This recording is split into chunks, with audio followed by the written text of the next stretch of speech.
Well, FIFA Plus expands to a connected TV and multiple fast channel platforms. This is a big one. And the reason why is because FIFA Plus debuted last year. It welcomed 211 million unique users for the FIFA World Cup in Qatar. Yep. And it had 190 million views on match recaps. Pretty much people watching curated highlights of games. Huge, massive numbers.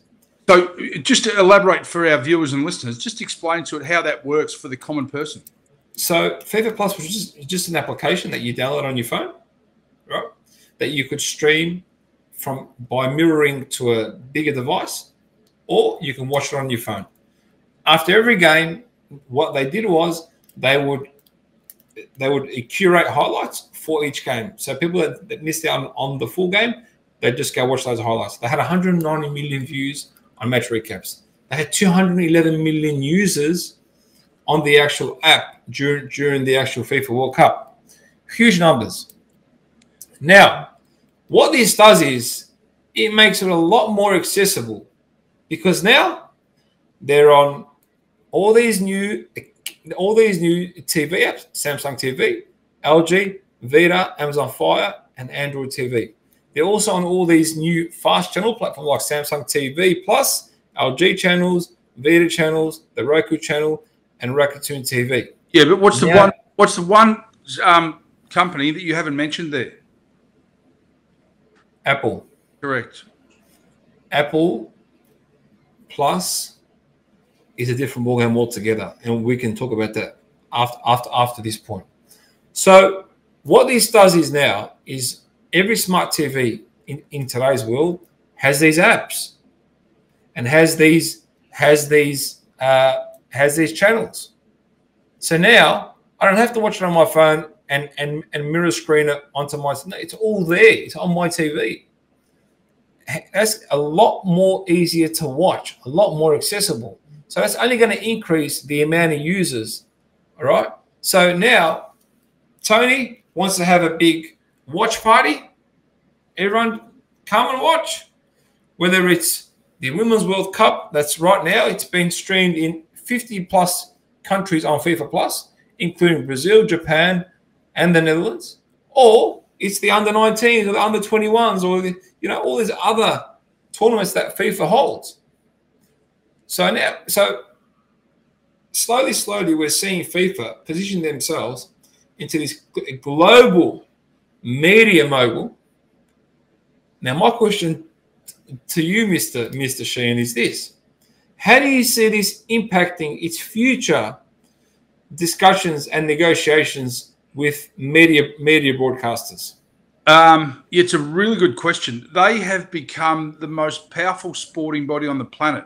We know that the NFL is a leviathan in its deals, but what I've noticed in my research over the past few days since the Women's World Cup has taken place is soccer, now that they've rid themselves of corruption and payments and under the table deals, what I've noticed is they are making a full onslaught into the existing customers and the future of the game. And why I think that is because the kids of today aren't brought up like the kids of yesteryear. They're not as tough. They don't like physicality as much as we did 10, 20, 100 years ago.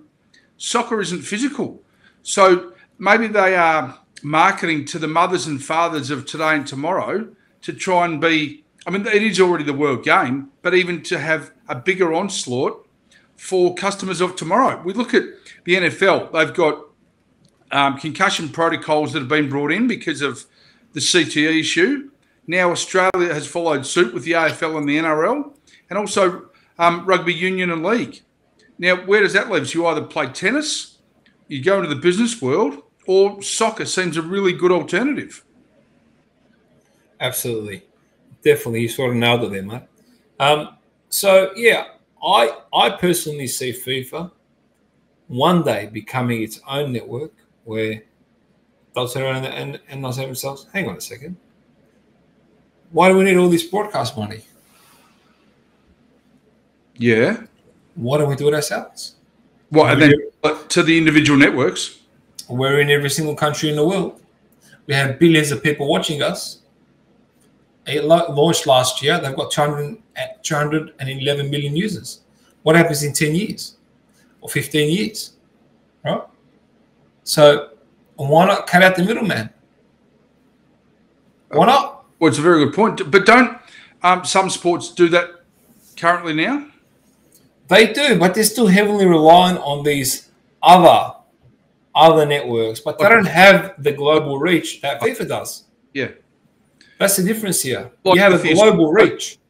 Yeah, with the Australian Open, they'll turn around and they will have a central broadcasting hub, but then they will sell a deal to NBC or CNN or ESPN in America or Channel 9 or Channel 7 in Australia. That's because they don't have the reach, Tony. Correct. To those markets. This is different. Their reach and their expansion is growing internationally because why? Because as a game, they're played all around the world. They have tournaments all around the world. They have women's teams all around the world. So they have an international presence. One of the truly only global presences around the world is FIFA's. Yep. No, I totally concur. Yeah. So anyway, we'll see how that pretty much plays out. But I think in 10 to 15 years, they'll be their own. I think the rate in which we have taken on technology, it could be in 2 to 3.